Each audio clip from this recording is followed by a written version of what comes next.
Righto, guys, another episode of the podcast. Cost of living is a thing. If you shop at the supermarket, you are the type of listener that needs to hear this episode. I thought, who better to talk about cost of living than the director of one of the biggest supermarkets we have here in South Australia. He's going to unveil the curtain and give us all of the tips and tricks and inner workings of how supermarkets work, how pricing works, and why it stings so much at the checkout. We're going to talk about Coles, Woolies, Aldi, and what it means to be a local business here in South Australia and what their role is in competing in such an anti-competitive... Wow, I really sound like I'm fighting the Matrix right now. This may be the most important and professional episode we've ever shot. If you're new here, make sure to subscribe. Let's get into the episode with JP Drakes. That's okay. Alrighty. One more time. And that's the candid opening, guys. Welcome to the Mouthful with Marcus. We have a very special guest today. JP, welcome to the podcast. Thanks for having me on. This is cool. Love the setup. This is, the garage. I actually thought the back wall was fake and everything, but it's actually real. Yep, classic double brick wog house. It fully is fully sick. Fully sick. Well, speaking of fully sick, you're the head of Drake's Supermarkets, which is what we're going to talk about today. But just so we're clear, guys, this is not a Drake's commercial. I want to ask JP and use his industry experience and years you've worked in supermarkets to understand more about the hot topic of cost of living and the role that supermarkets play. I don't want to write too long because it's this. I want to ask you questions.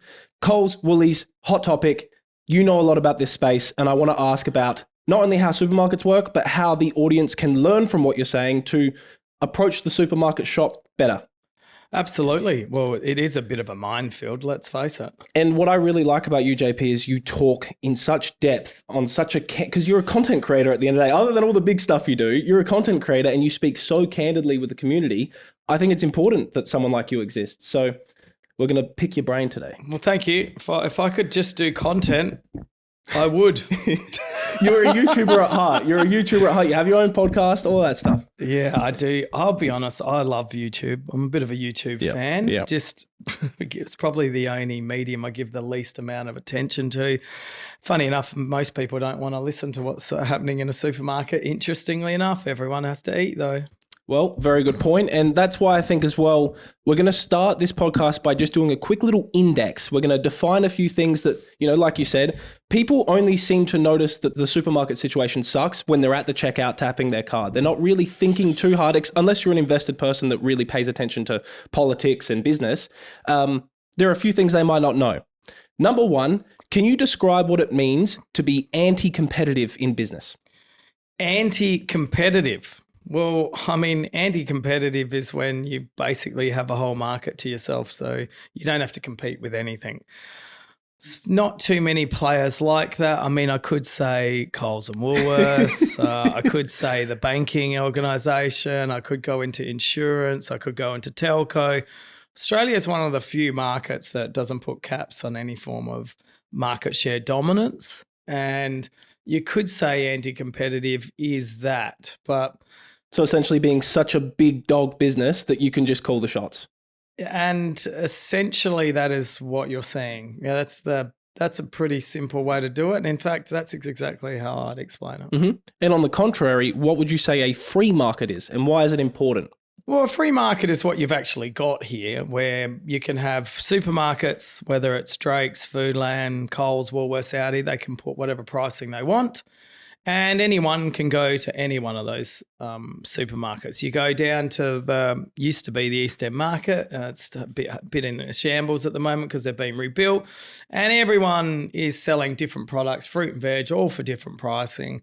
That technically is what you would say is a free market. In fact, as soon as you sell something, it's technically a free market unless you're forcing someone to buy something from it. Mm-hmm. Okay. Well, speaking of not forcing, but I'm trying to find an interesting smart person segue to ask you, what is a duopoly? Duopoly, I'll put it in the industry that I know. It's Coles, it's Woolworths. They own the majority of the market share, 68% between the two of them. So to put that into a little bit of perspective, every $100 that's spent in a supermarket in this country, in Australia, $68 of that goes to Coles and Woolworths. Yeah, that's crazy. So a duopoly is two big players. We see it all the time here. I think the banking, there's 4 banks. They're owned by 2 players. Your telcos, you've got Telstra and you've got Vodafone. That's 2 players. It is, in this case, dual being 2. It's a duopoly. And don't forget Aldi either, because Aldi's had the red carpet thrown at them. The federal government's made it very easy for Aldi to open up multiple sites. The South Australian Liberal government at the time, they changed the rules and regulations so Aldi could come to town. For fucking what? And if you look at what has occurred, they brought in a new DDP rule or something like that. It was a rule that it didn't need consultation of the community to get a site up and going. It just needed to be a site that was over a $3 million build, which all supermarkets are, all shopping centres are over a $3 million build. And so, that's why you say red carpet, because it was just headed to them. Yeah, yet we, as in the supermarket local retailers, still had to go through that. And that evidently meant that Aldi could open up 50 stores in South Australia in an extremely quick amount of time, where if they were going through the same rules and regulations that all of the independents have had to do, they would still be trying to open their 10th store 20 years later. So it was an instant access to bigger market share, which would take the average business much longer to acquire, is what you're saying. They've just pop up, and now they're everywhere. It's kind of like if you were fighting Jake Paul and you had had 2 hands behind your back. That's what the feeling of that was like. And it made it extremely difficult for independent retailers, and I'd even throw in Coles and Woolies, to compete at that rapid rate. So this is where, going back to the whole duopoly thing, the first thing I wanted to say before was it reminds me of the game of Monopoly, where let's say you managed to get 1 street worth of stuff that you owned all of the houses and you put apartments on them. If you own that whole street, if anyone lands on it, you're screwed, right? Which leads me to oligopoly, which would be the third business being Aldi. Now, the reason I mention these bro math terms is that I read that prices at supermarkets have jumped 24% in recent years. From March 2021 to 2023, staple groceries like cheese, bread, milk, and eggs, cheese by 27%, bread by 24%, milk by 22%, and eggs by 19%, which, is why it's coming out now that supermarkets in Australia are now found to be some of the most profitable supermarkets in the world. When you have $68, you said, of the full 100 of retail grocery spending going to these businesses, what's your initial response to the fact that prices are rising and there's such a market share for those prices that, of course, businesses are going to profit more? Yeah, there are a few factors here, and we'll go back to COVID. So what COVID eventually did once we got through this fake virus, let's face it. So when COVID hit, all of a sudden every product on the planet got used. So that meant, I'm really going back to the beginning. So that meant, where the containers were being made predominantly, or the lids or some form of that container of your hand soap or whatever was being made in China, then they would have to then go into reproducing these at mass scale. And then during that time, the freight doubled. So, okay, and then you couldn't get freight, so then it becomes scarcity. And then once it was on the shelf, it was sold instantly. So these, companies, whether it's Procter and Gamble or Reckitt Benckiser or whatever the company is, they then had to purchase these containers, these lids, and the products that made it, then the ingredients that went into the product. They had to purchase that at a higher rate. So then when it gets on the freight, which would more than double, because half the freight's owned by cartels, so that's another story. But then that actually doubled coming in. And then all of a sudden, someone's got to pay. So every single supplier since COVID 2020 has been increasing prices to us as a supermarket operator. And we naturally can change the price, and naturally the prices in stores go up. I mean, I've tried to really dumb it down to how simple it is, but we are not seeing price decreases come through on any of our products. except for fresh food because they changed daily. We'll get into the breakdown one by one, supply chain and what goes into pricing in a moment. I remember you telling me the first time I asked you about this candidly, you said people are just shopping more. People are buying more. People are spending more time at home. I've got a stat here that says in 2024, the Australian grocery store retail industry achieved a revenue exceeding 143 billion, which is a significant increase from the 95 billion in 2014. So that's a big jump in 10 years. And I don't know if maybe you've got your own internal Drake's data. The average family spends Australian dollars of $216 each week, which I would say is solid. That's solid. And the reason people are buying more is because they're not eating out as much because it costs $10 to have a coffee these days. So you are seeing the patterns. We would know it just seeing from what we're seeing here in South Australia, the amount of businesses, restaurants, cafes, closing down because they can't afford to keep, flowing this on these costs onto the customer. In the supermarket game, as much as it doesn't look like it, we hold these prices down as much as humanly possible. And we're not seeing price decreases come through from any suppliers. So it's a very simple equation for me to look at it. That's just in a product cost coming into the supermarket and then we put a margin on it. Correct. And that's profit, which we'll talk about in time because obviously you're a big proponent of, we literally need to profit to grow the business because that's the whole purpose of creating, non-anti-competitive environments where we can go up against the big supermarkets. I want to really just start at the... profits shouldn't be a dirty word. No, not at all. But this is right. Let me interrupt. Sorry. Yeah. This is why it's so important here to the audience directly, because not everyone is a business owner or has giant business experience like you. I look at it and I'm like, okay, well, they've got their costs, they've taken a risk, they've worked hard, and there should be profits on that. And that profit will be reinvested because that's the nature of business, to make a better value offer to the community.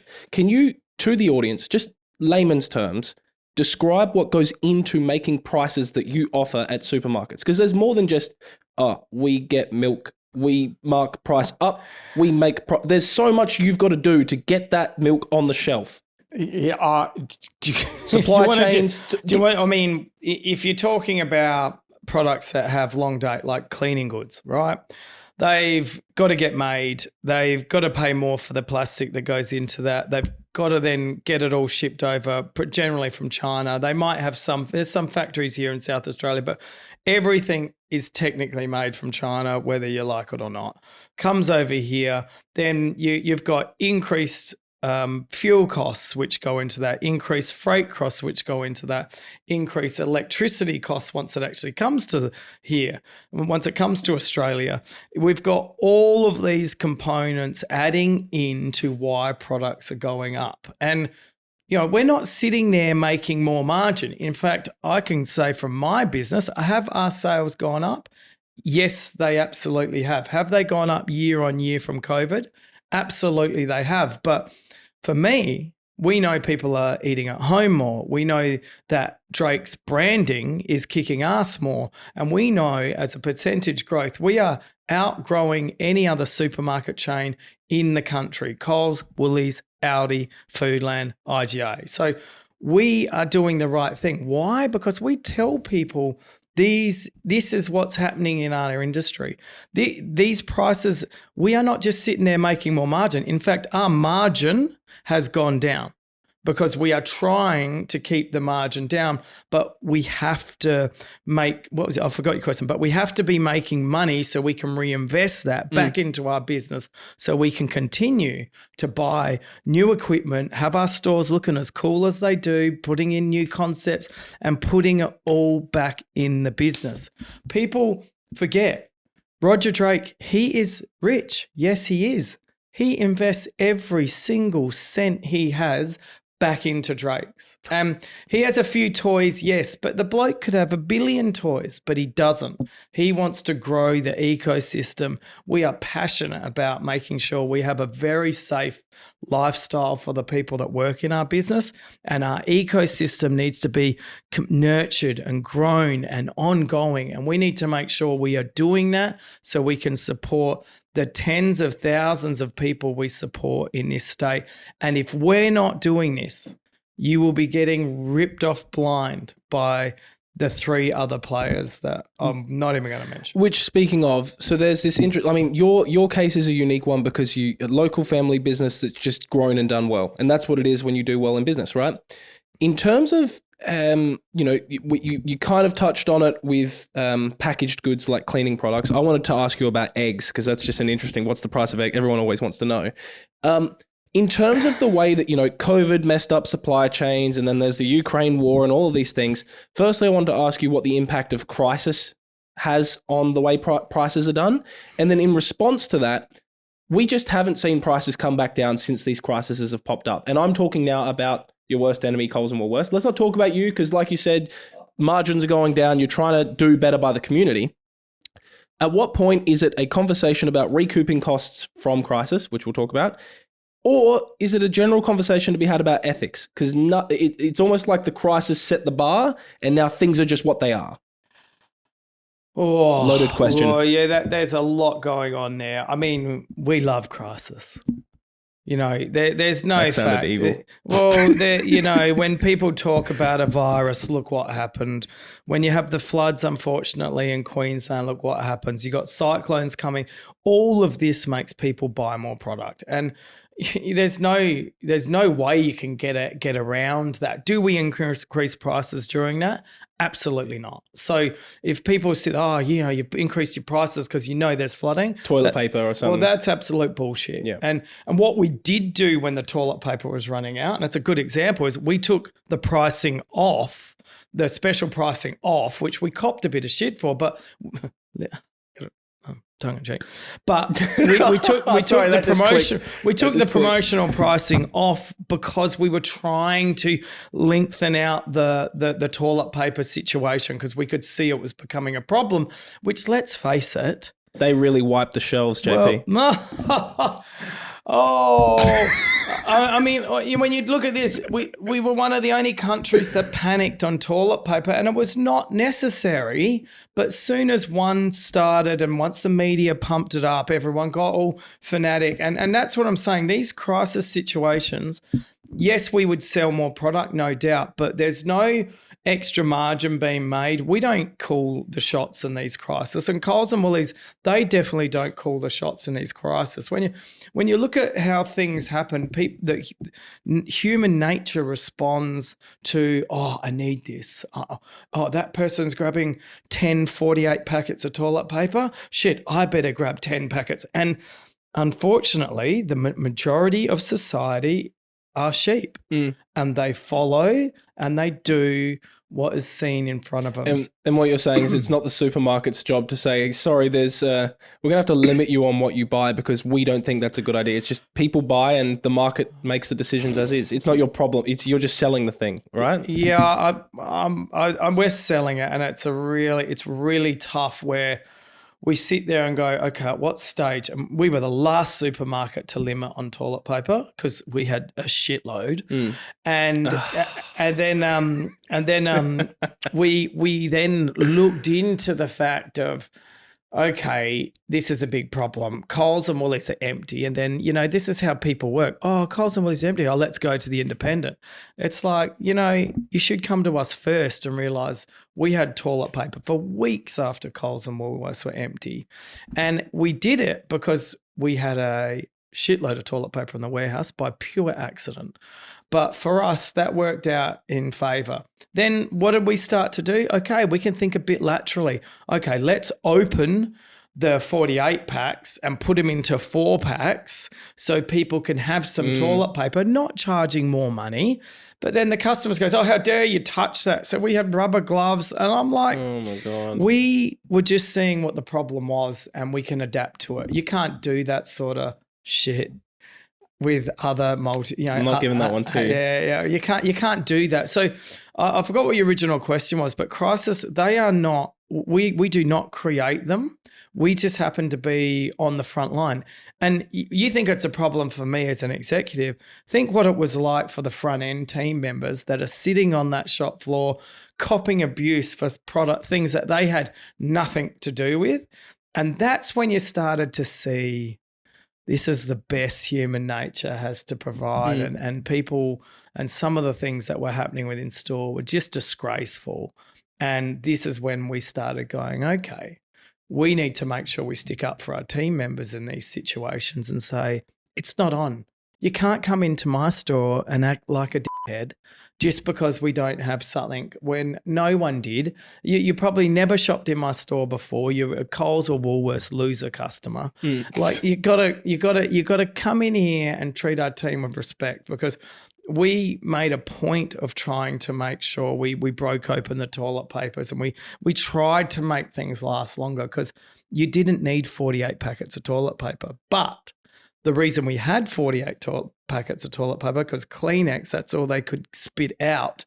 And it was unbarcoded, this. And, we just did what we thought was right. So we are not crisis people. But crisis people, if you want to get really down the rabbit hole, who owns the stocks of all these products, these companies? I think 80% of the products you see in a supermarket shelf are owned by 4 companies.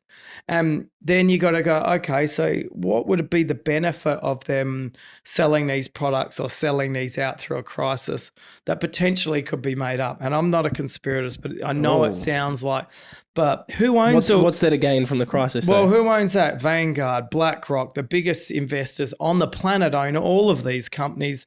And if their share price goes up because they're selling shitloads of stock, put my tinfoil hat on, tell me I'm wrong. You know what I picked up most from there was the comment you made about the front line. We're Drakes, we don't create the crisis, but we just so happen to be there with the stuff that people need when it comes. And we can't be blamed for that. In fact, it's a service and a value offer that we have, and we did everything we could to be ethical during that time, e.g. toilet paper. My question to you there is, let's just talk Coles and Woolies again. The clear theme is that regardless of who started the crisis, whatever tinfoil hat, when the crisis happens, price changes because of the, people need more of something. So the factory needs to make more of the something at a quicker pace, and then they're going to charge you more for it. So you get stung. And then because there's other issues in the world, the people delivering it to you are going to charge more. So then you need to charge more, and everyone needs to make profit because that's the nature of business. But going back to the point I made is that the ones feeling the brunt of it are the ones at the checkout, right? My question there is, can you mitigate the sting better? Does that make sense? Yeah, absolutely. And we do. The value branded products that we have, price match. Coles and Woolies, you're different. I want to know why Coles and Woolies, in their situation with the record-breaking profits, it seems a little like you're making the efforts here. I don't know what Coles and Woolies are doing. Do you think that there's more to that? Oh my God, the last time I started talking about a Woolies CEO, he got fired. So I can't talk on what they do. Yeah. All I can see is they both had record profits last year. So this is after COVID. Both of them, I think, Woolworths was 1.6, Coles was 1 point something, or it was one or the other. And I don't know how they roll up their cash. A lot of it's hidden. I know they'd be losing tens of $1 million of online, but all they want to do is get market share. So they would be doing all these sorts of things to prop up the rest of the business. Now, I can tell you, Drake's has a small online offer, but we have an online offer. But I lose about $7 every time one of those deliveries gets delivered to a customer. I lose $7 on that order. And that has not changed for the orders that we send out. So for me, as an independent operator, I can't afford to have a arm of my business that continually blows cash. So we have to be smarter about the way that we do retailing. But they can for that market share sake. But when you control the market, you can do what you want. And you will not be questioned. Which leads me to our next question, Mr. JP. This better not be going on to some ACCC setting, right? But these, and I'd like to say, these are my points of view. I don't want to get Drake's in any trouble, but these are what my observations are for how things are working in the industry. Speaking of the industry and speaking of market share and speaking of dictating the terms, can you tell us about cost making versus cost taking in the supply chain? I mean, cost taking is if a supplier gives you a decrease, you leave your pricing there, you make more money, make more margin. But, you know, So Coles and Woolies are cost makers then? I can't. I can only assume that Coles and Woolies. Oh, okay, the big supermarkets. That's what we're going to say for the rest of this podcast. I can only assume that the big supermarkets are making far bigger trading terms than we are. And if you want a trading term is something that a supplier pays you as a business to do business with you, to get that certain shelf eye height, to get that front end, to get in the catalogue, to be online, they pay you some trading terms above whatever products you pull, you sell, or you actually bring into your warehouse. I can only assume they have far larger trading terms than us because they have an extremely large amount of buying power. So I don't know what they do with that money. I know for a fact that when we talk about whatever the cost comes into the business, we have some products that we make 44% GP. We have some products that we make 15% GP. We have some products we make no GP. And we have some products that we lose GP, like front page specials in the catalogue. Some of the value brand products that we have are there as price fighters to price fight against Coles, Woolworths and Aldi. So it's a blended margin. But, if anyone thinks that it's reasonable for us, and this is, it's confidential information, we make like a net of like 3%. And that's fuck all. And yes, we work on volume.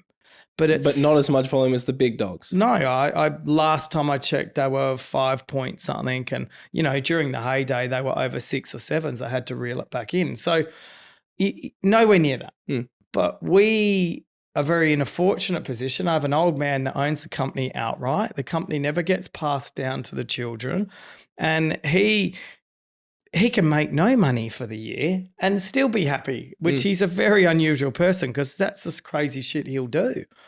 But when you have shareholders at stake, these big companies, and I'm going to say banks, supermarkets, they need to make more money. They need to keep paying the shareholders, and that's got to come from someone. And it's coming from you, the person that's shopping with them. So we don't have that problem. We don't have to pay shareholders. The old man, and I'm not joking, he turns around and said, well, if we don't make money so we can get these projects across the line, I don't care. And that's because we don't have shareholders to pay in our business. So these, it's an evil cycle, mate. It's not one thing. It's these shareholders wanting more money. If shareholders aren't happy on Coles and Woolies, sell your shares in them. So you're saying the other side to the coin of being the underdog is that by being the underdog, e.g. smaller local family business, still a big fish, but in the bigger pond, you're a small fish, which I've heard you say before.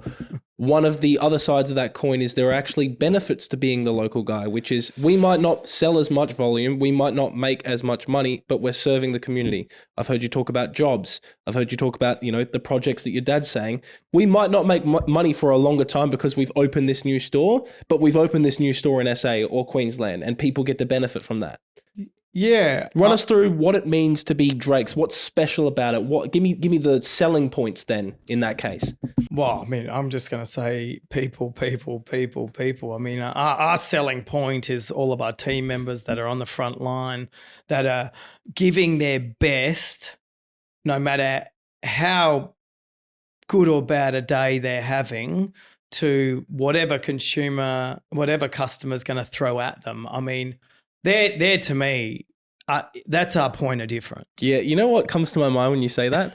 The way that the big supermarkets, as time goes on, you're seeing less and less humans in there and more automations and more robots. When I go to Drake's Torrensville, which is my local, my mum's been shopping there since she was 9. She told me to tell you that. Love Drake's Torrensville.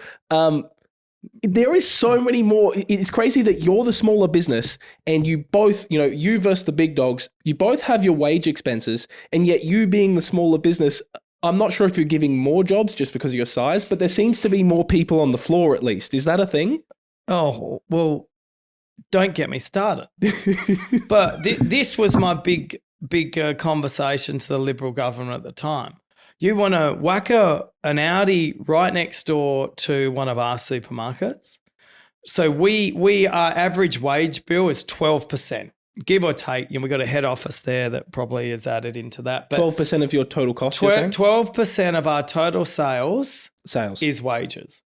Now, so if you're doing we'll keep it at 12. But what does that mean? Go 10%. If your store's doing $100,000 in sales, if your supermarket's doing $100,000 in sales, 12% of that is $12,000 of that $100,000. The cost to get the $100,000. That goes in. Got it.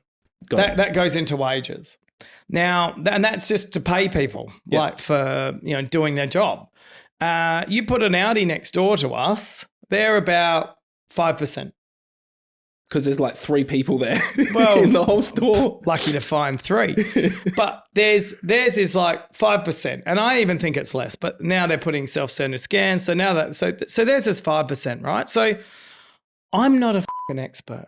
But I think paying 12% on a far higher turnover store than Aldi is going to get me, if I was the government, more payroll tax, more tax coming in to help build schools, roads, build like swimming pools and, have our state look so good compared to the dude paying 4 or 5%, which they're paying 4 or 5%. Yep, they're paying payroll tax. Yes, they are paying tax, but Aldi have an admin figure that some reason for the size of their business, they just don't seem to pay much because that admin figure. Allegedly.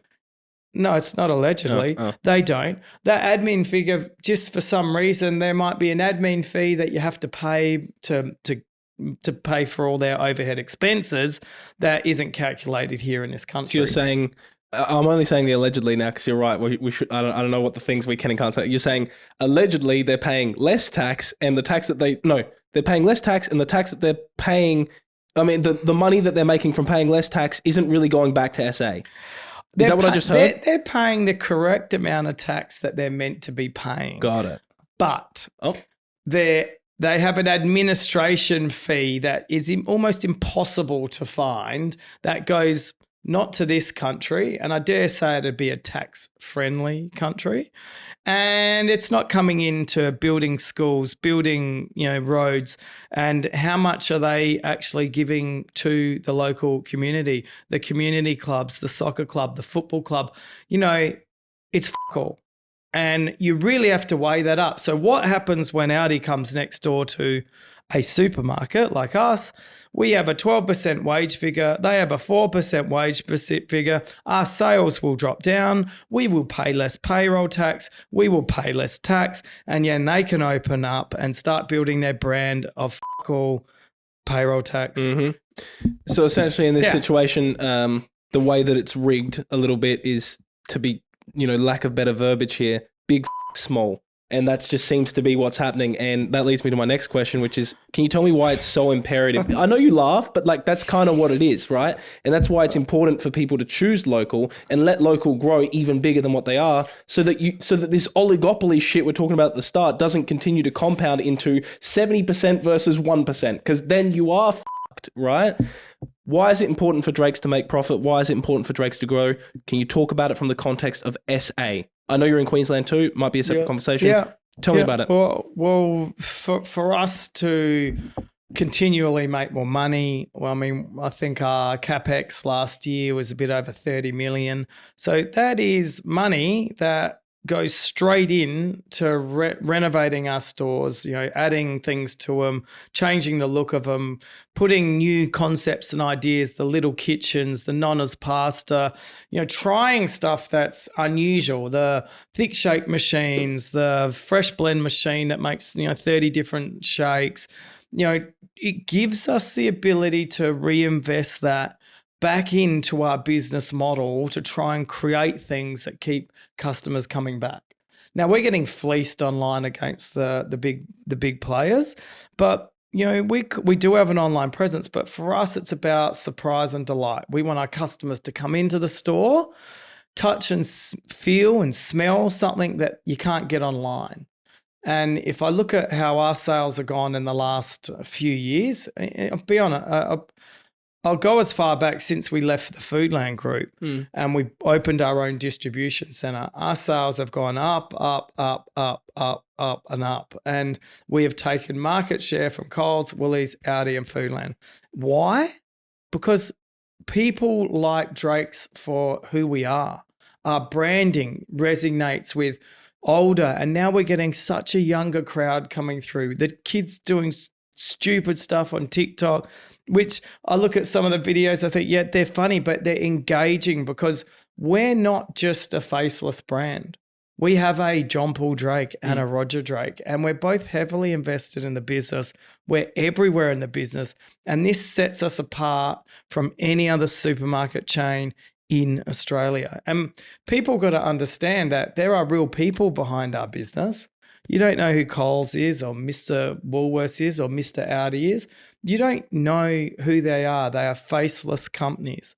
And it really infuriates me why people shop at them. Like, why the hell? Okay, it's just price. Show me whatever price you're getting at Aldi, and I can tell you that's what we're selling our value brand product for. Show me whatever you're getting from Coles and Woolies, and I can tell you we're price matching the top 1,000, I think it's 4,000 products. Like, it's not just a small number. And when we make money, we invest it all back in the business.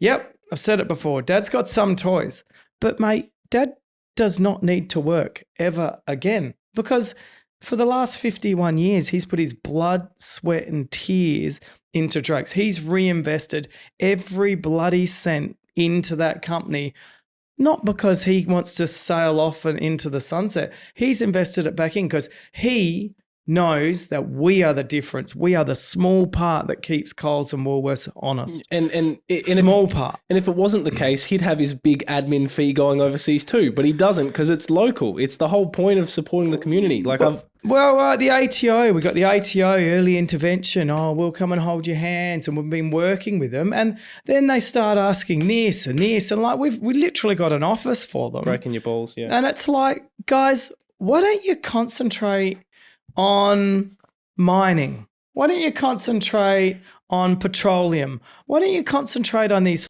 fucking massive companies taking all of our resources and then sending them overseas, and then we have to pay more for things that are bought out of the ground in our land. This is our land, whether you think it is or not, and bring it back.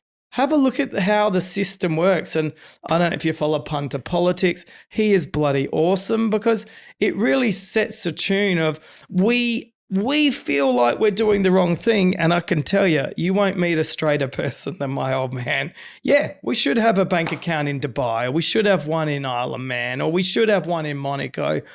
Be good to have a boat there. Like, it'd be good to have this, but we do the right thing. We invest in this country. We invest in this state. And people got to fucking wake up to themselves to where they invest their money, how lazy they are about going, go to Aldi, I like their products, fuck off. Guys, by the way, if you need any more context on what JP is saying there, he actually has his own podcast where he interviewed his dad, Roger.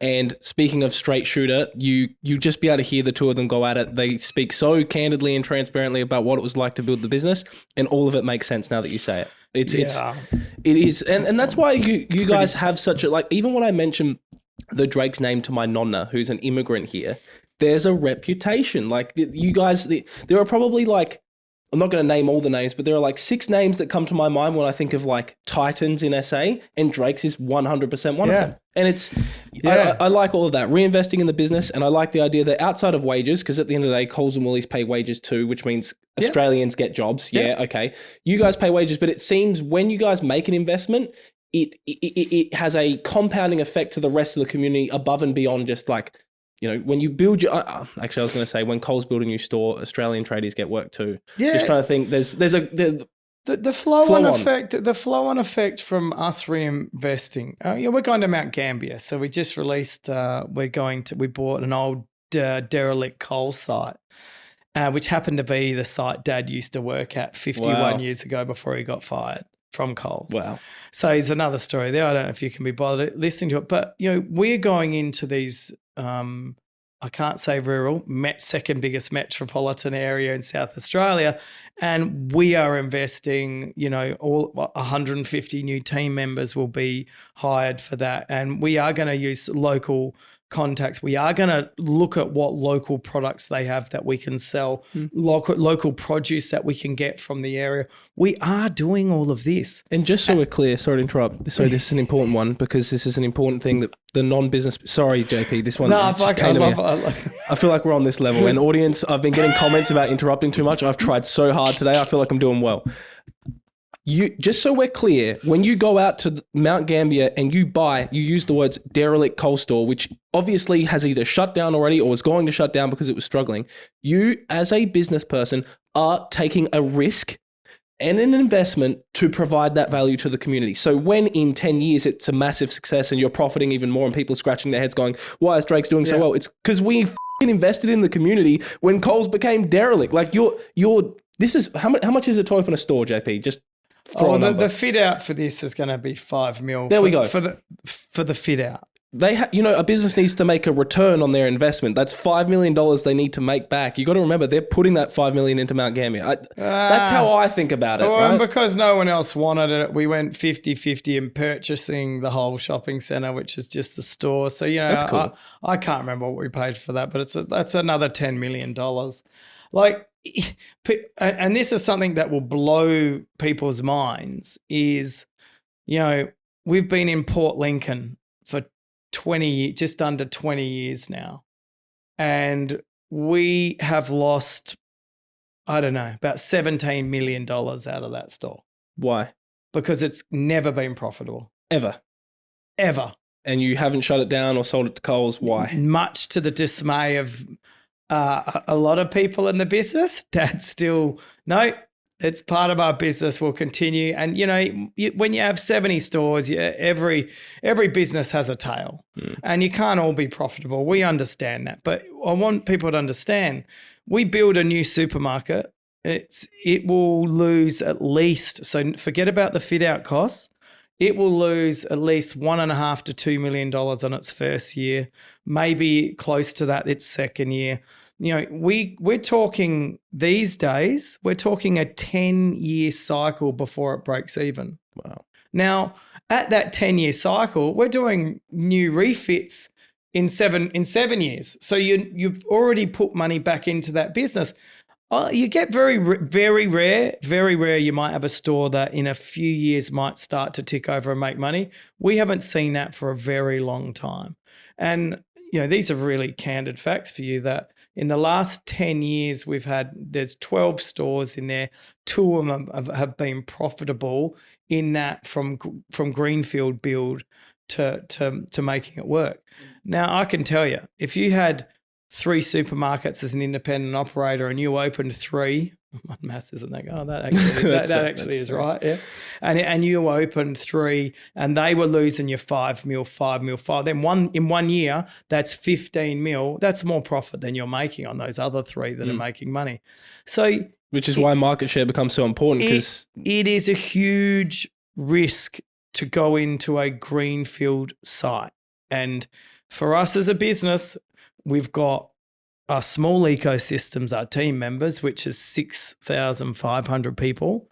We've got all of their livelihoods to worry about. Then we've got the greater ecosystem, the truck drivers, the delivery, all the stuff that comes, all the local suppliers, the producers, the products, that all flows on from that. So we're talking at least 100,000 in this ecosystem, that if we make a bad decision as a business,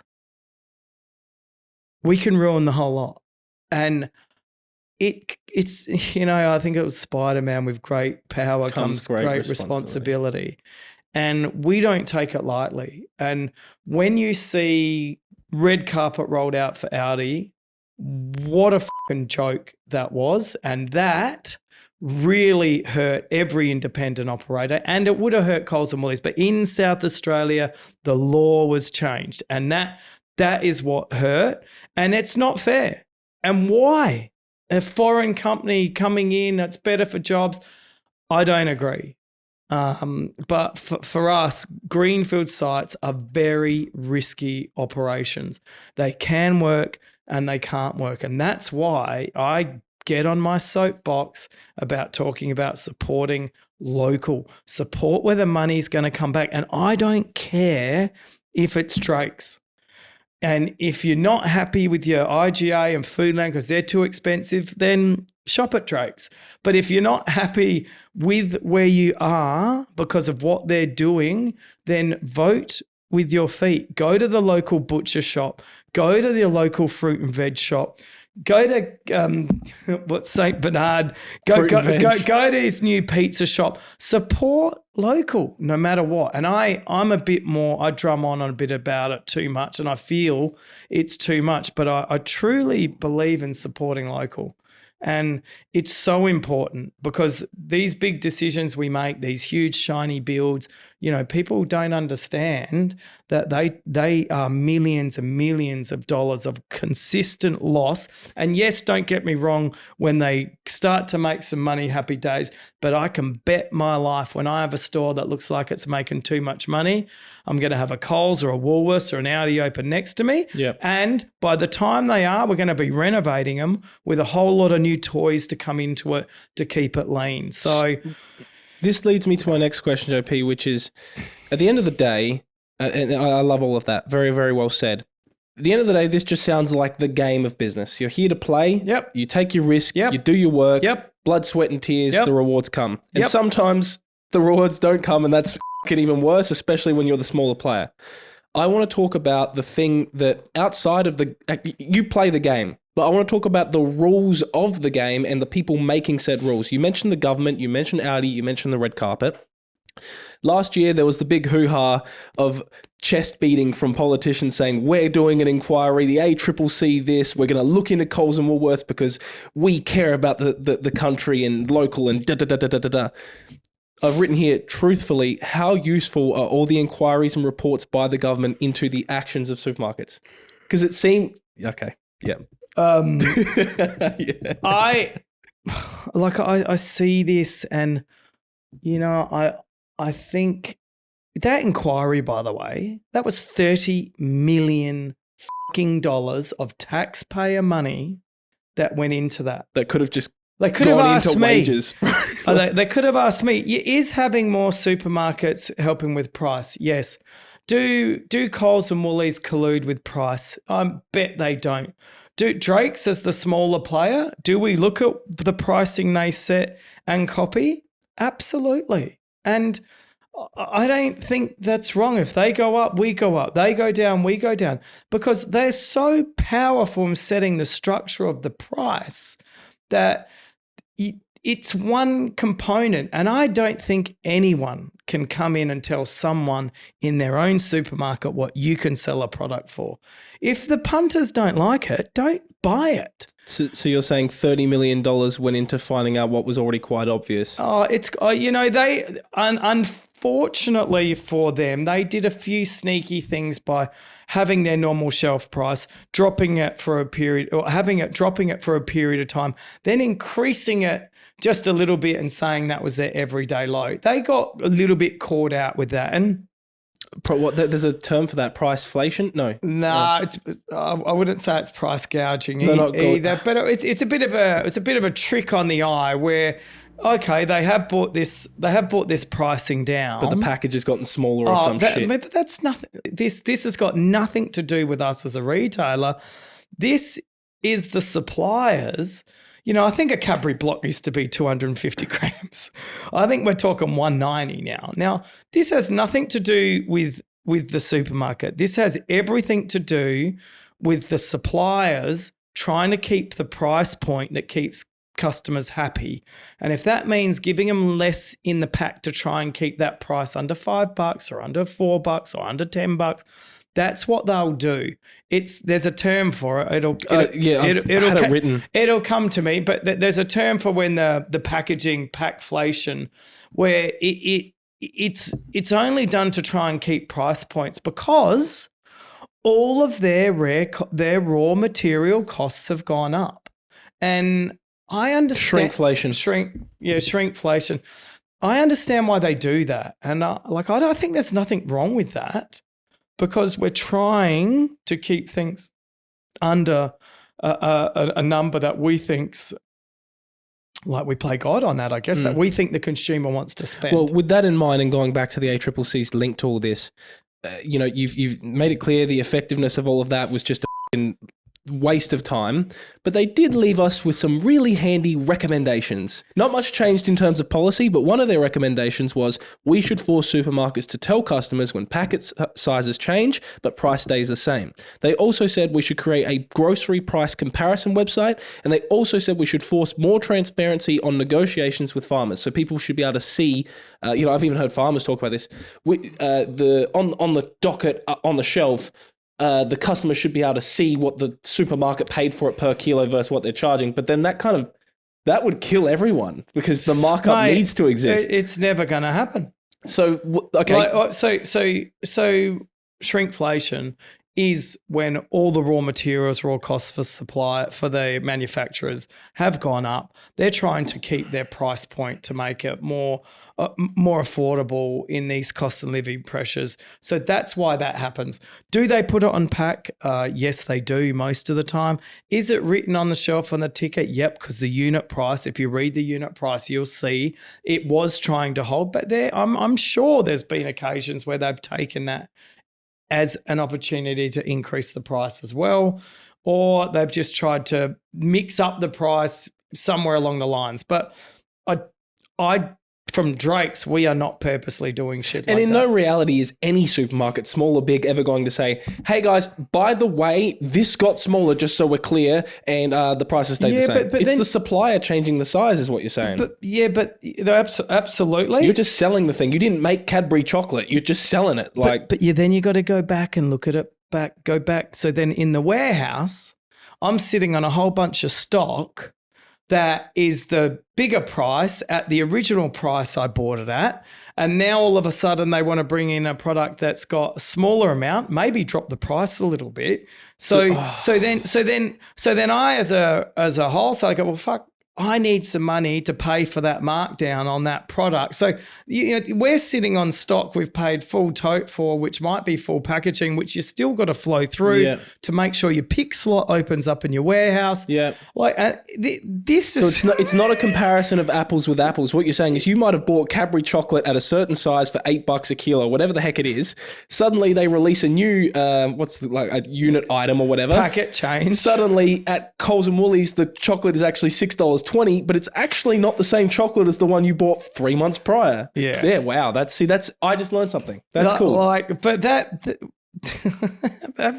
That's our life. And because of the market share, Coles and Woolies or the big supermarkets are able to adapt quicker and buy that newer item. Whereas you're like, I took a big risk on this 3 months worth of chocolate. I got to sell this shit before I buy the next one. That's what you have to consider as a small business. Yeah, absolutely. And damn, I just learned something. When you have the whole, we now have the warehouse and the retail, so vertically integrated. And so we see flow through margin between the warehouse and between the supermarket. So if you don't have your warehouse, then you have to rely on a middleman here. There'll be another wholesaler that will be wanting to make more money on that. So these people here have to pay more money for that product and then have to put it on their shelf and either make less money, which they won't, because if they do, the supermarkets are so small. They're higher up on the food chain too. So they're going to up the price before you can, before the next person can, and then it's at the bottom. So you're actually, you're the last step before the customer sees the product. There are so many steps before that. Yeah, which means you get the lowest squeeze. Absolutely, and not to mention where these people, where like Cadbury puts it into a warehouse which would have all the old packaging, and they've got to get rid of the old packaging first. So that's how you see stuff in the cheap shops. Why is it so cheap there? Well, it's because they're the big manufacturers pushing it all out because they need to dump it before the new product comes in to create the room. Wow. I love people just complain about the price. I mean, we're juggling all these balls in the air. Wait a sec. I don't want to name actually I'm going to name names because this isn't negative, but something like I'll go Right Price or Reject Shop, right? Like these guys might buy a certain block or certain variety of chocolate that's half price what we sell it for because the manufacturer is getting rid of it because they're making room for the new product. Yeah. So that's, for me as a shopper, you should look out for these extremely cheap prices that you might see elsewhere around the traps. See, that's an inside look that the common consumer definitely, I'm telling you, JP, does not know that at all. They're just seeing that, again, they're seeing it at the checkout and that's the only time they think. You know what I mean? I think this is my interpretation. I'm not the brightest tool in the kit, but when I see it laid out in front of me and I see the amount spent on price inquiries and what's going to happen, do divestiture where they have to split up Coles and Woolies because they're too powerful. So I'm all for that, but will that ever happen? I can't see it. But when I look at it, everywhere else on the planet puts a market cap on players in the supermarket industry. So you go to Ireland, they're 25, 25, 25, Musgraves 25, Dunnings 25. You go to America, Walmart, Kruger, they're 25, 25. They cap them at 25 and 20, I think. They cap them for a bloody reason. E.g., you can't grow more locations than this amount because that's what it is. Because if your volume is 20 or 25%. That is a market cap. What does that do? Well, it holds up the market power. So Coles, Woolworths, I think, is for 36%. Yeah, 36, 37%, right? So that would mean they would lose, in a real simple term, 10% of their buying power because they can't be too big. Now, but then they'd be forced to innovate their existing products, and that's when the spending goes up. Yes, or they get some woke individual that's on their board that says we can't sell alcohol, cigarettes are bad for you, and that's why they spun all these businesses off because they knew that people were getting woke. So the cap is actually better for the community in that case, JP, because if everyone's forced to be stuck at 25, then you actually need to compete on level terms, and therefore the best supermarket experience, people, makes all the difference all of a sudden. Because it's not, the only times I'll shop at Coles and Woolies, JP, is because they are closer or there's more of them. Because they're everywhere. That's what I'm saying. So if you limited them, suddenly, I'm going to choose Drake's every time because it has the deli that I like at Torrensville. It's a fair game is what you're saying if there's a cap, which won't happen. There's so many things that come back into a more level playing field. But, being 25% of any market, it's that's a big stick. That's a big stick to be using. Well, we're reaching the closing chapters. Essentially, what you've just said is we're on our own when it comes to the. We got more time, but I'm just trying to. I'm this guy who does these segues, and I really try my best to link everything, but sometimes it falls on its head. Go make another toilet paper joke. Anyway, the future of supermarkets and advice for customers. I have a quote here from you that says, I can't see any leniency on our industry moving forward because I can't see those costs going down. You've just made it clear that the higher ups don't give a fuck. They're doing whatever's going to make their superiors more money. The game is what the game is. You either play smarter or you get out. I remember that Roger said the three things: you delegate it, drop it, or what was a third one? That's going to become a loaded question. I would say... What do you think of the future? Do it. Delegate it, or drop it. That's the one. Do it is number one. What do you think of the future? What do you think the future of Australian grocery shopping will look like in the next 5 to 10 years? Will prices go down? No. They won't. I would love them to. But so suppliers are locked. Suppliers, when they send through price increases or decreases, I don't know what our terms are, so someone will correct me on it, but I think it's a 3-month or 6-month where they have to give you that period of time. So then you can then introduce it. We do 6-monthly planning for promotions. So all the promotions are locked out for 6 months in advance. And they would then go, okay, I got these product increases. And then after that period of time, we would then increase those pricing. Now, what I've read in that ACCC, some of the bigger players were like, you can't tell us that there's an increase. You're going to have to suck it up and bad luck. And they're to me that, I don't know, because they're such big players and they have the volume, they can say those sort of things. But for us as a business, I don't see any pricing coming down from what I'm seeing now. I'm not a crystal ball person, but I just want everyone to understand, how much is your electricity bill going down? How much is your grocery bill going down? How much is your fuel bill going down? How much is your building cost for building a house, a rent? You see what I'm saying here? Nothing is fucking going down.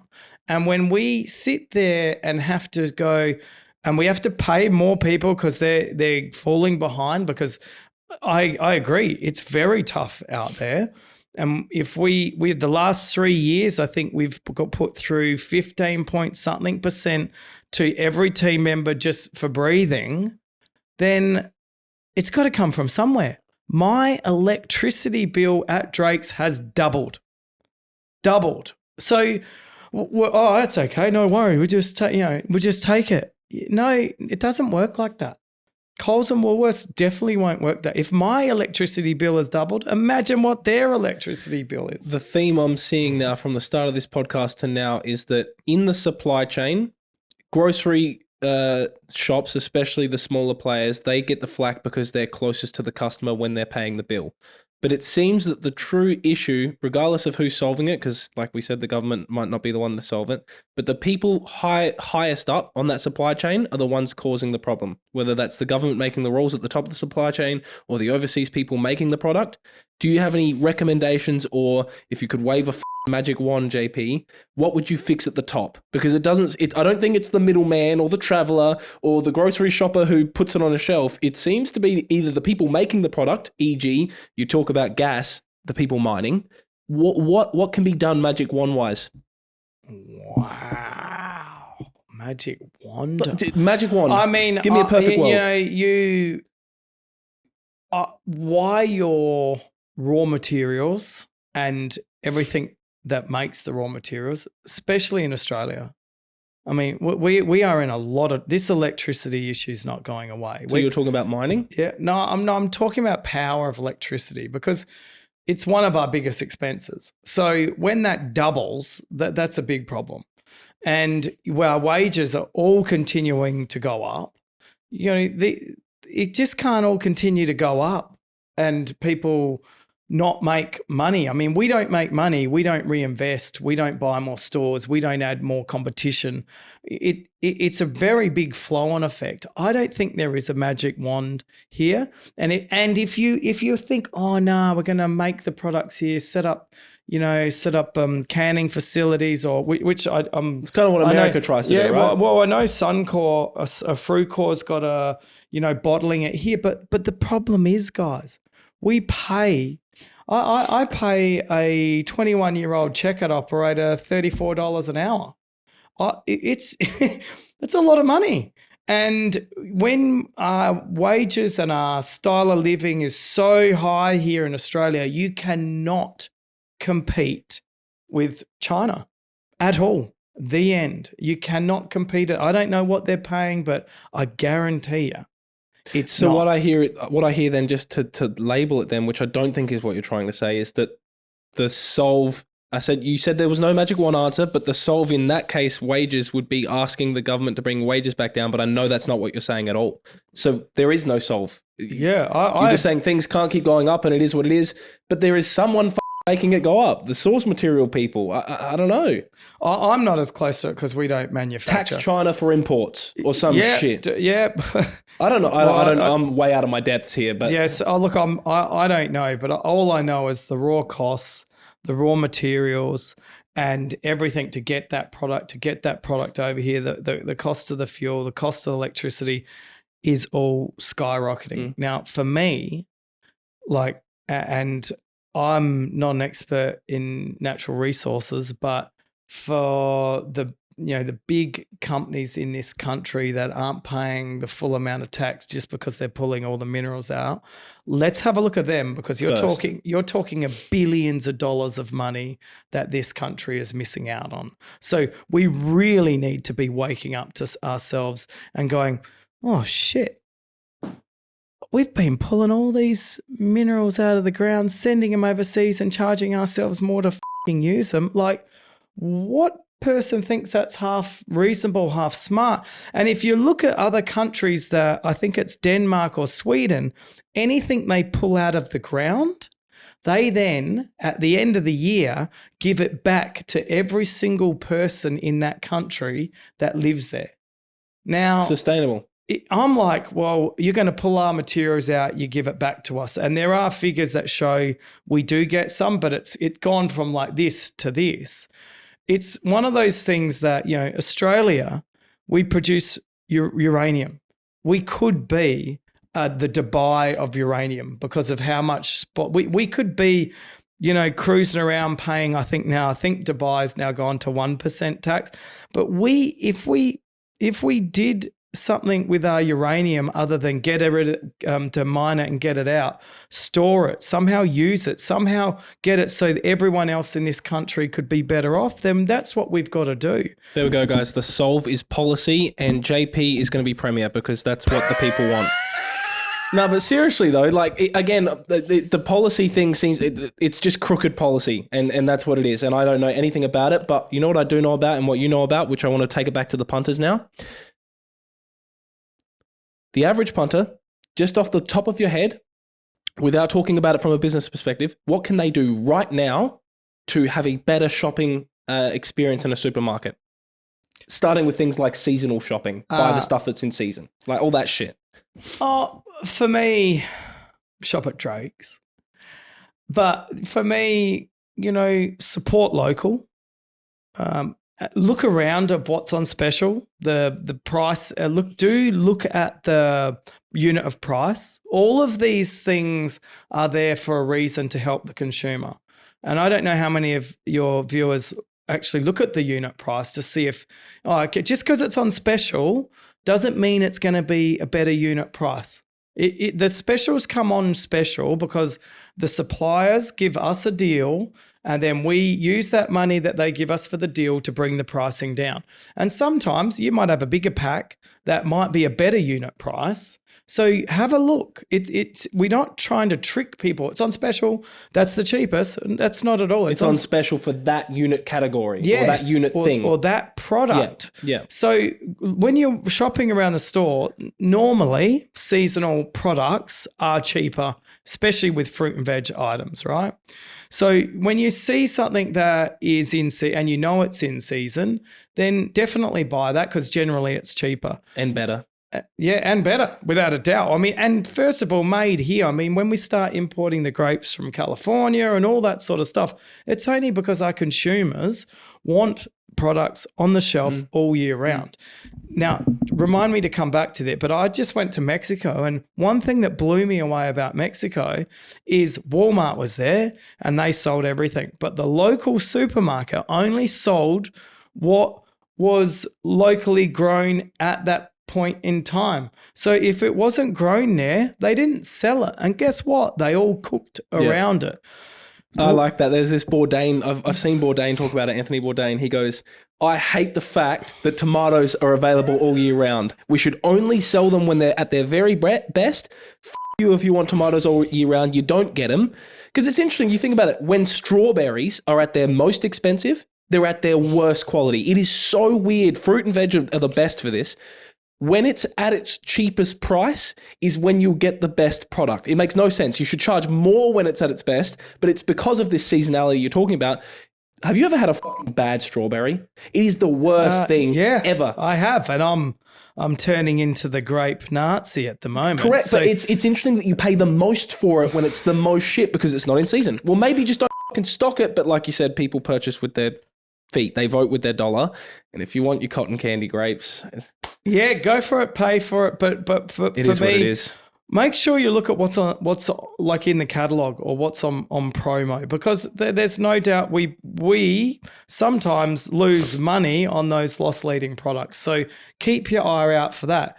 Buy what you need. Like if you go through, like my bloody household goes through seaweed crackers, right? Kids love them. If they're on special, I buy 5 instead of 1 because the special price, I know I'm going to go through them and hopefully I get through to the cycle of when they're on promotion again. It's like Jats in most families' houses. Jats crackers. They'll get you. Mate, and our business, 49% of all of our sales are on promotion.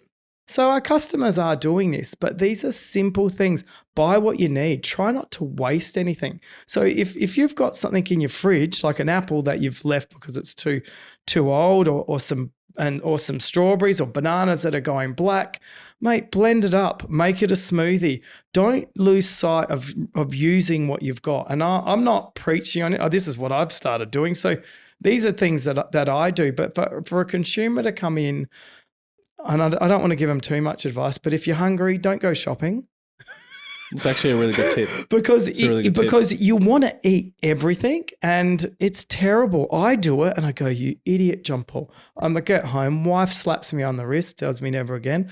But I got to just say it's simple. Look at unit pricing, look at specials and buy what you need.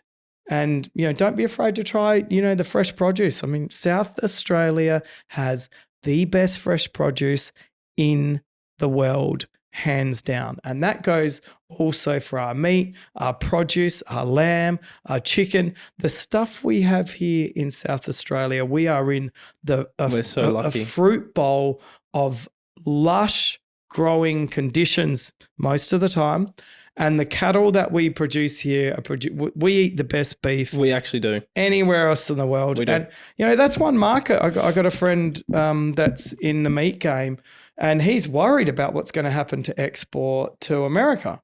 So, you've got to look at that. What could that mean to us or the listeners is it could mean that we might get cheaper meat pricing because they can't send it all over to the States. It's the same with our wine too. I was in Europe for a month last year and the top dollar you spend on all the stuff you get here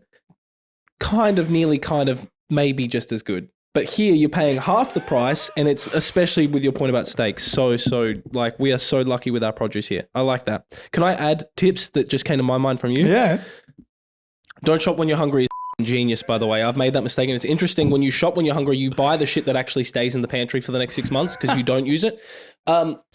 The idea of blending the apple up into the smoothie is essentially what I'm hearing as learn to cook, learn how to use food. A freezer is a very cool thing. I don't use it enough. I like when my mince is out of date, you can probably still freeze it and bring it back, but I need to do better at that. But that comes from a lack of the more you're able to cook and the more you understand how food and flavor works, the more you're able to look in the fridge and be like, I have that, I have that, I have that, I have that. And then you make use of the shit, you finish it, you get rid of it, you eat it all, and then you go shopping again rather than buy, kind of use, kind of don't use. Learning to cook, number one.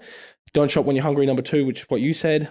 I'm just trying to think, is there anything else? A catalogue. Definitely look at the pricing. And the last one, which this is the bookend of the podcast, which is perfect for you. There is a quote here from your dad. The point I'm going to make is make more money. Now, this is just at blanket statement. You want to smack me in the face for saying that because it's like, well, I know the average punter wants the scenario to be easier, but I'm, as a business owner myself, coming from a place of, well, I can't trust that the scenario is going to become easier for me. So how can I adapt to the scenario and find a way to thrive in that environment? That's just how I'm wired. I'm sure many of you are listening and are thinking the same thing. There is a comment from your father from your podcast.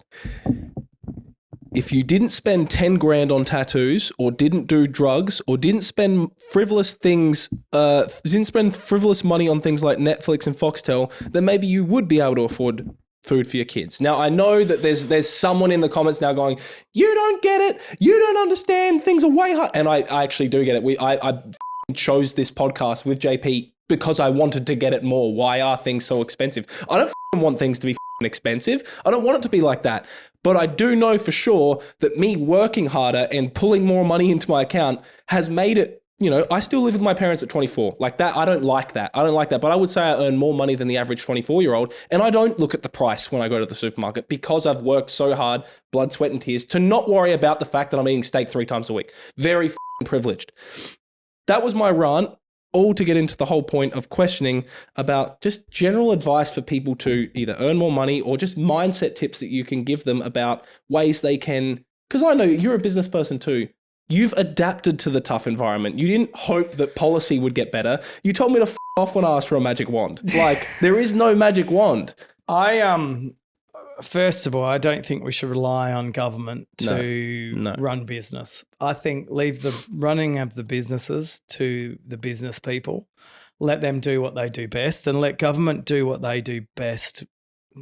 Which I don't know what is it? A fucking deficit for 10 years? Something, I guess. Mate, you do that in business and you're gone. So yeah, anyway, I don't know. So I am a big believer in following your dreams, and it sounds a cliche, but you've got to find something in your life that gives you purpose. And that's not easy for everyone. For me, I'm very fortunate. I have multiple things. Do I love new businesses, ideas, seeing things grow? Absolutely. That's what really turns me on. At the moment, my daughter's buying makeup and she's going to school and selling it, making a little bit more money than she paid for it. Like, I'm all for that. I don't know where she's getting the money for. I think she's doing all these tours. The money's probably coming from my wallet, so I've started not leaving it around. But find something that you can do that you really love. And I say that, and I can use examples of, I had an editor kid work for us, Matt, and he was really— I went to school with him. Primary school, sorry. Did you? Yeah. Yeah, and for him, he loves motorsport, and he was doing stuff for us, and you could see he's very good at what he was doing, but he was, slowly drifting away a little bit. And I said, Matt, you got to, at some stage, pull the ripcord and go out and give it a crack yourself. And since he's done that, he's gone on to do bigger and better things. And in motorsport, he made the jump. Yeah, he made the jump because he loves that. And we have plenty of people in our business that do amazing things outside of Drake's. Drake's should be a comfortable source of income for them that they enjoy.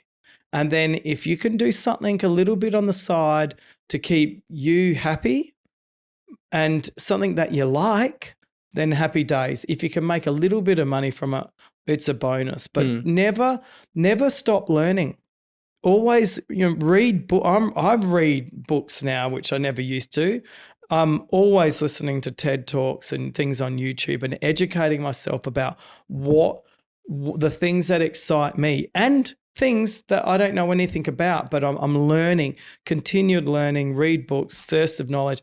And this is the most crucial. Hang around the people that you want to aspire to be. And sometimes those group of people, they might be, you like the way that they're going in business. You like the way that they talk to their wives. You like the way that they are with their kids. You might be in a situation where you like how this guy parties, so you want to be that, but never be afraid to change your circle of friends, but be very cautious that circle of friends is crucial for how you are going to come up and do anything in life. I like that. I like that very much. And going into the whole, because I know you open that with, it sounds cliche, and it is cliche, but it is the truth, right? In terms of follow your passion. To operationalize that a bit, not that JP needed to operationalize it, but I'm going to say my version of it only because I heard that once before and I was like, what the f does that mean? Until I found the passion and I started going at it. The reality of the situation is that the whole magic wand doesn't exist and that life is going to be hard no matter what. The original fact that we brought this up to say, how can people of the Aussie punter earn more money? And it was, work harder, find a way to earn more money. If you're passionate about the thing that you do, you're going to work harder and you're going to stick through the harder times. And your first thing that might be coming to your mind right now is, well, why I haven't found the passionate thing. I don't want to work hard. The thing that has served me most in life, and I'm sure you relate to this, is the working hard anyway at the thing. Like you said, people might start at Drake's and then they kick off into something else. Drake's doesn't have to be the only thing they do for work. If you work hard at Drake's, let's say, for example, and this is your dad's philosophy, if you put in the extra mile at anything you're doing, whether you're passionate or not, I'm telling you, you'll upgrade. And in that upgrade, you'll find the next thing. And then in the next thing, let's say you don't have to be passionate straight away. And the reality is when you start anything, you're going to suck, right? And of course, you're not going to be passionate about things. I've said this before. You're not going to be passionate about things that you suck at. But the idea of prerequisite, put in the extra mile anyway, you will not suck anymore, and then you will upgrade, and then things will become easier. And from a work perspective, if you continue to do that with your work, you probably, I would say, would earn more money at some stage, whether it's through a business or with a job. Oh, absolutely. And that thing that you're passionate in might not be bringing you any money. And at the start, at least. Well, I did a podcast with Matt Hall, who ends up becoming, first of all, he's a Top Gun. Then he becomes the world Red Bull stunt plane champion. And one of the things he said that I just won't forget was I wanted to fly, but couldn't afford it. So I just went down to the airport hangar and started sweeping the floors and then hoping that one of the pilots would go, hey, mate, do you want to come up into the air with me? And that is how he started. And just so we're clear, he wasn't passionate about sweeping the floors, I'm sure. But it was that passion that led him to the upgrades, is what you're saying. Absolutely. And it might not, the thing you absolutely love might not be the thing that's going to make you enough money to be able to retire on a beach, but it could. And you just got to do things that turn you on, things that excite you, things that want to make you get up in the morning.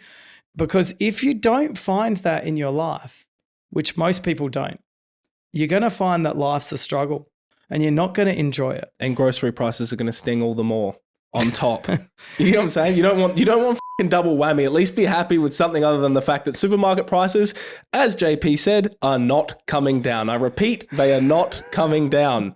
So find something else to be happy about because the circumstances, I don't think, are getting better. Well, I mean, I would love pricing to come down. I would love my electricity bill to come down. I would love my gas bill to come down. And we haven't even talked about how landlords don't seem to be looked at in this situation. I am not seeing landlords giving me a price reduction in our sites. So there are so many things going on out there that, you know, we would like to think all the fairies and the pixies in the garden are saying hello. It's not. It's tough. And I think this is the reality, and I can't see this changing in the near future. What scares me the most is robotics are definitely replacing human beings. And we're going to definitely be left in a situation where human beings are not going to be smart enough for many, many, many roles out there.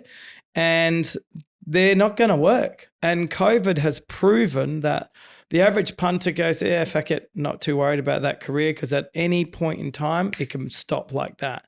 And we need to make sure that we are finding what it is that people or humans can do to continue to be able to work. Because I see this as a major problem moving forward. I have a distribution centre at Edinburgh with a 20% unemployment rate in the area, yet I have to import people from Vanuatu to work because I can't get people to work in there. So it's a culture thing.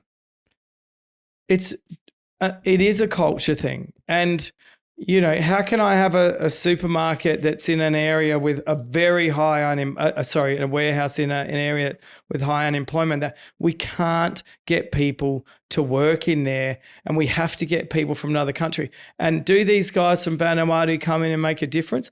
Absolutely. And they're stoked about it too. They're excited to be here. Yep. They're happy to be here.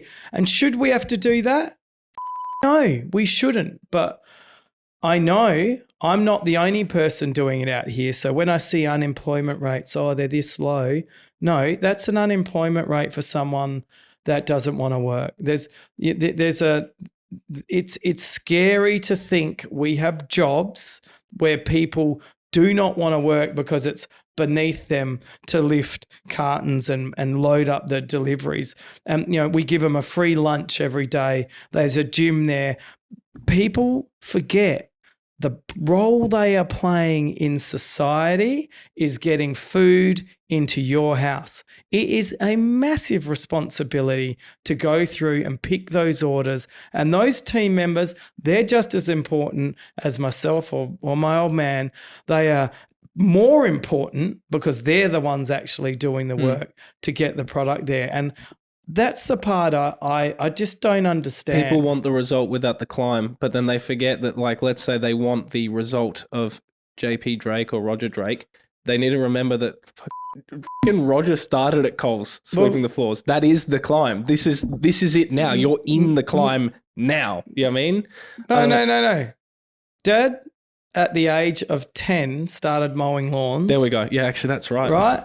Dad had a mate following him around that could pick up the grass clippings so he could go to the next lawn. He had a bike made with a lawnmower in the back that he'd ride up to people's houses. They got long grass. This is at the age of 10. This is my daughter.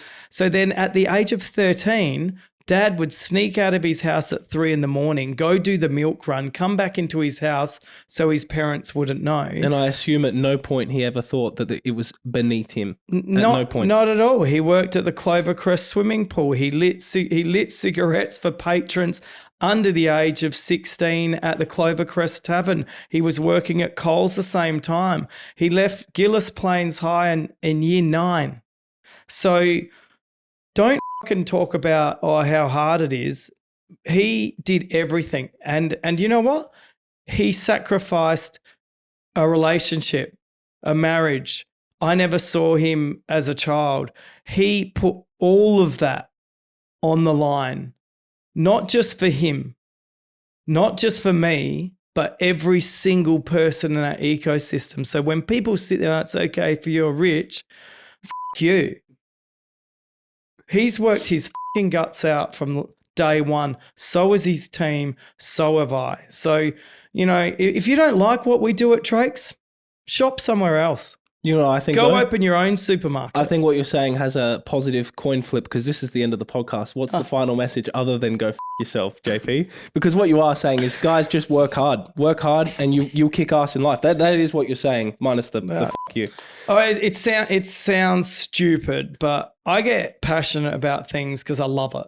I love this industry. This industry has been so good to me, being in the supermarket game. And I love telling people that meet me, what do you do? I work in a supermarket, and straight away they want to go speak to someone else because that's not the sort of person I want to speak to. I think just be yourself, find something you love, and hopefully that can pan out to a career. Sometimes it can and sometimes it can't. Life is what you make it, but I can definitely tell you this. The harder you work, the luckier you get.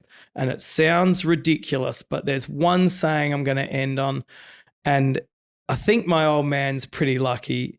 He's so lucky that Dad would pull a Mars bar out of a bucket of shit. That's how lucky he is. And it's because he works hard. John Paul Drake, everyone. Give me a clap. Let's do it. There we go. Thank you. That was great. Thanks. That's right as my phone's ringing. That was kick-ass. Pull a Mars bar out of a bucket of shit. Damn.